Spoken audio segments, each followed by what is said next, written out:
stringere le ginocchia.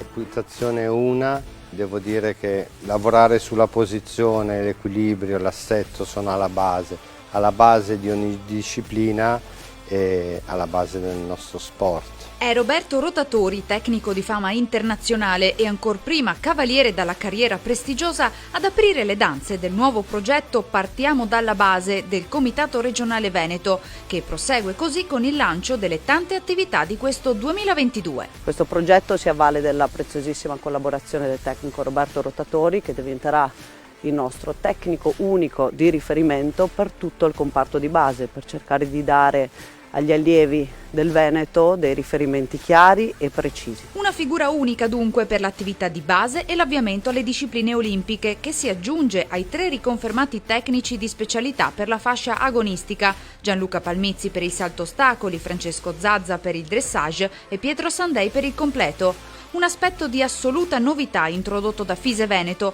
che ha lo scopo di garantire solide basi e chiari riferimenti tecnici ai giovani allievi e ai loro istruttori. Lo stage è andato molto bene, è stato davvero utile, era un'occasione imperdibile per noi tecnici che lavoriamo con i ragazzi.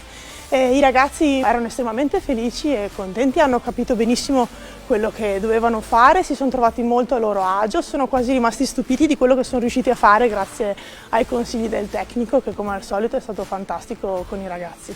Lo riteniamo che sia un progetto molto importante e innovativo, la multidisciplinarietà per i ragazzi che iniziano, che partono dalla base, e quindi la possibilità di lavorare e di fare degli stage ad altissimo livello. Ottima l'affluenza per queste 2 prime giornate di stage. Il primo giorno si è svolto presso il Centro Equestre Veneto a Mogliano e il secondo giorno presso le scuderie Rango Stable a San Pietro Viminario. Ottima l'affluenza, circa 32 i partecipanti tra gli allievi, appartenenti a circa 10-12 diversi circoli del Veneto. L'iniziativa ha trovato l'appoggio di Goldspan Italia, una preziosa collaborazione per l'ottima riuscita della 2 giorni di stage. Il progetto di Clara Campese ci è sembrato assolutamente allineato a quello che è lo spirito aziendale e a poter associare il nostro brand a questo percorso formativo assolutamente innovativo ci è sembrata un'iniziativa assolutamente ben calibrata. Formare i giovani allievi con questa nuova modalità condivisa rappresenta un investimento solido per il futuro dell'equitazione veneta,